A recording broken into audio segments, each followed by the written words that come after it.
Hello, and welcome to part 4 of my Land Rover series winter jobs. This time, we'll be wrapping everything up. I did all this quite a few years ago, and I've been using this Land Rover quite often since, with few complaints. We pick up back in the old workshop with a roverdrive sitting on my workbench. A roverdrive is an overdrive. That's where it's going. The roverdrive provides an extra set of gear ratios 28% higher than standard. This makes the Land Rover quieter and more economical to drive at highway speeds, and effectively doubles the range of gears available to the driver. Most people just use it as a sort of an extra top gear or as a splitter gear between third and fourth. It's quite good. It's made in Canada, and what I'm saying is from their website.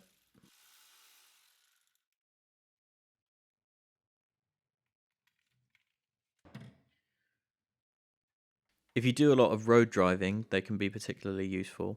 With one of these fitted, it's much easier for this vehicle to keep up with modern traffic without going deaf.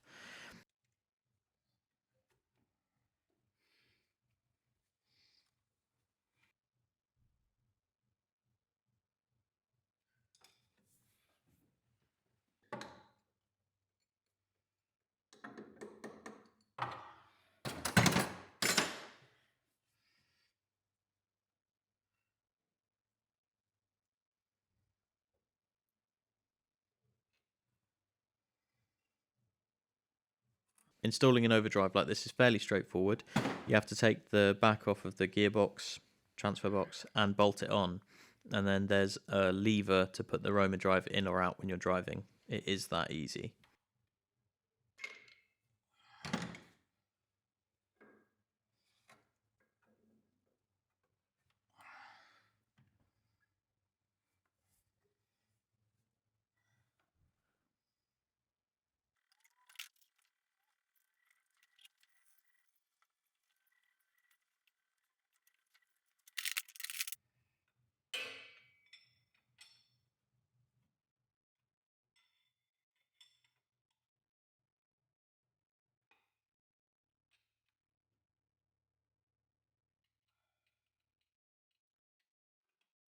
And also it comes with a cool dipstick attachment, so you can check the level in your gearbox quite easily.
I just looked online to see if you can still get roverdrives, and they seem to be out of stock everywhere.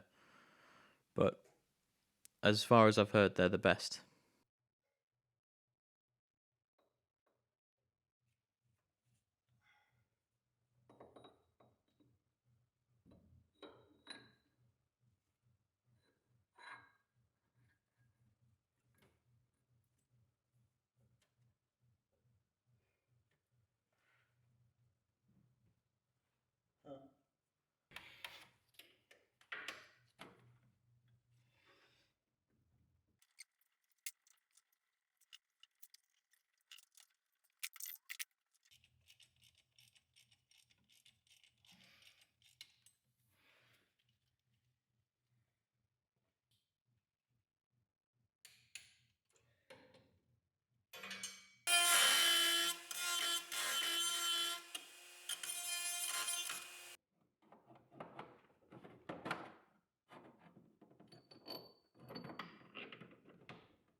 Once it's all filled up with oil, it's done.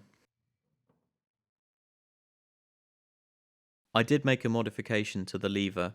I bent it slightly because it would hit the gear stick, so it's been squeezed out the way to the left slightly.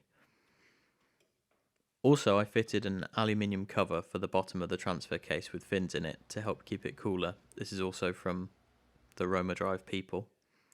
And as far as the running gear of the car is concerned, that is it. I have to put the body back on. This time I have help, so it went a lot easier than taking it off. No more near-death experiences, until I start driving it again, of course. This was also the day I bled the brakes, although for some reason no footage of this survives. I will most likely include some brake bleeding in an upcoming video, so if you can take the excitement, please follow along for more.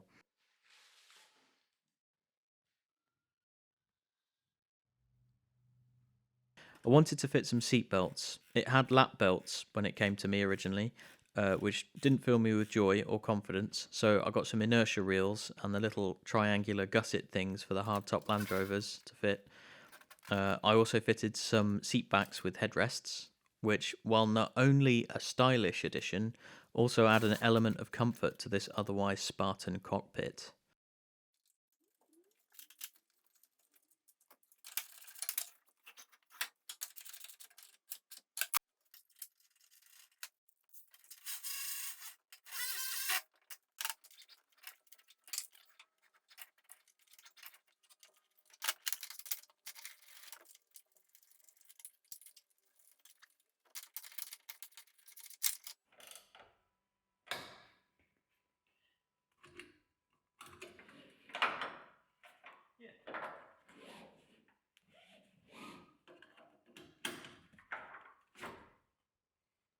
I rebuilt my door hinges and fit the doors back to the car.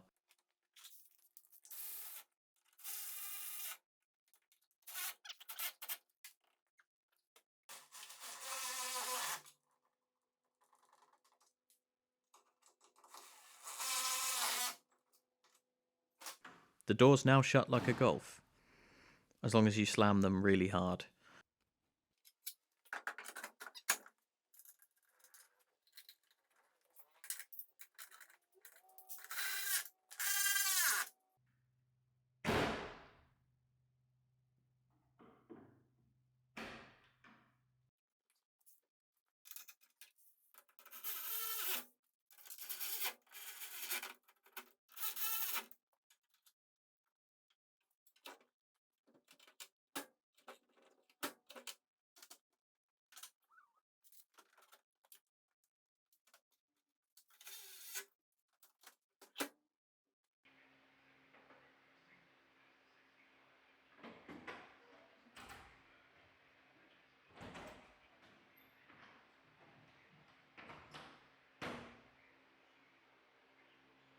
Now, with all the doors on, the bonnet fitted and new seatbelts, it was time for a 5-foot test drive.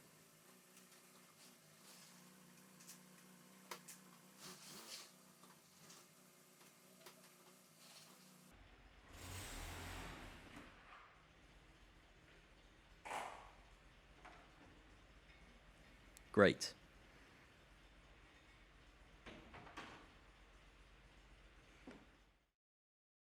And now we're up for a shakedown. I have fitted some temporary wheels which belong to another project. I still have to get new tyres onto the original wheels, which will be part of a update film I do in the future, I'm sure.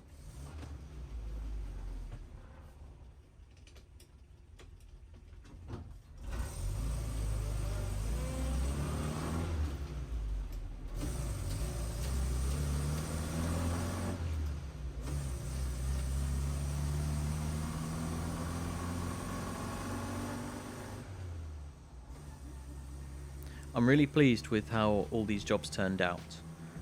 On the outside, maybe not much has changed, but to me, all these things have made a world of difference to my enjoyment of the car, and the eagle-eyed will notice even more stuff I've done since I filmed these videos.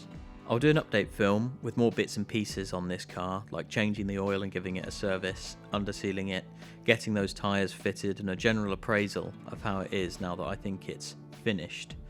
Although, project cars are never really finished, are they? Thank you for watching. I'm going to take a break from Land Rovers now for a while, but I have other interesting stuff to come. I hope to see you on the next one.